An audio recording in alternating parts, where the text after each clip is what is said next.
الحمدللہ والصلاۃ علی نبیہ وعلی آلہ وصحبہ اجمعین، اما بعد۔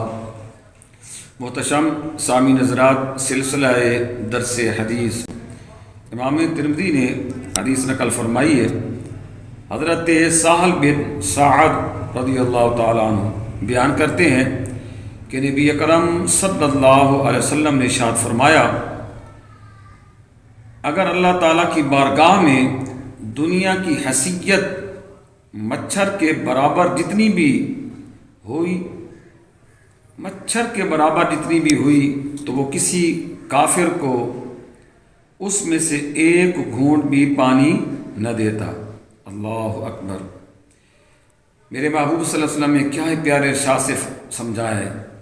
فرمایا کہ اگر اللہ کے نزدیک دنیا کی حیثیت ایک مچھر کے برابر ہوتی تو وہ کسی کافر کو اس میں سے ایک گھونٹ بھی نہ دیتا۔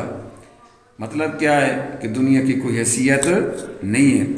حضور علیہ الصلوۃ والسلام کے غلاموں، آگے میرے محبوب علیہ الصلوۃ والسلام کا بہت ہی پیارا ارشاد حضور علیہ الصلوۃ والسلام نے فرمایا، اور اس حدیث کو بھی امام ترمذی نے نقل فرمایا ہے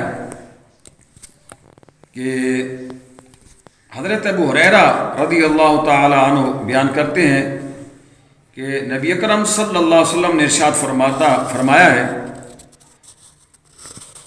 آپ فرماتے ہیں کہ میں نے رسول اللہ صلی اللہ علیہ وسلم کو ارشاد فرماتے ہوئے سنا ہے کہ دنیا ملعون ہے اور اس میں موجود ہر چیز ملعون ہے، صرف اللہ تعالیٰ کا ذکر، اس کا ذکر کرنے والا عالم، طالب علم، یہ ملعون نہیں ہے۔ اس کے علاوہ دنیا کی کوئی حیثیت نہیں ہے، یہ ملعون ہے، اور اس کو امام ترمذی نے نقل فرمایا ہے۔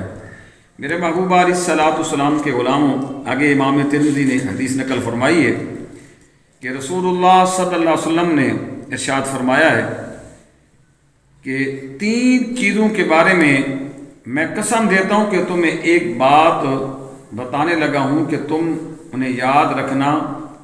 صدقہ کرنے کی وجہ سے آدمی کے مال میں کوئی کمی نہیں ہوتی۔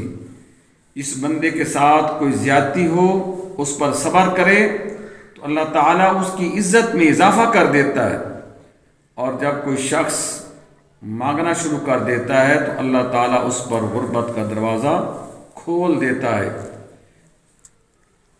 یا اس کی مانند ارشاد فرمایا، مطلب کہ اس حدیث کے اندر بہت ہی پیارا ارشاد ہے میرے محبوب علیہ الصلوۃ والسلام کا۔ حضور نے فرمایا کہ آدمی صدقہ کرے تو اس کی وجہ سے آدمی کے مال میں کوئی کمی نہیں ہوتی، اور اگر اس کے ساتھ کوئی زیادتی ہو جائے وہ صبر کرے تو اللہ تعالیٰ اس کی عزت کو بڑھا دیتا ہے، اور اگر کوئی شخص مانگنا شروع کر دے تو اللہ تعالیٰ اس کے اوپر غربت کے دروازوں کو کھول دیتا ہے۔ حضور کے غلاموں، دعا اللہ تعالیٰ مجھے اور آپ سب کو آخرت کی تیاری کرنے کی توفیق عطا فرمائے، اور رسول اللہ صلی اللہ علیہ وسلم کے فرامین کے مطابق عمل کرنے کی توفیق عطا فرمائے۔ آمین۔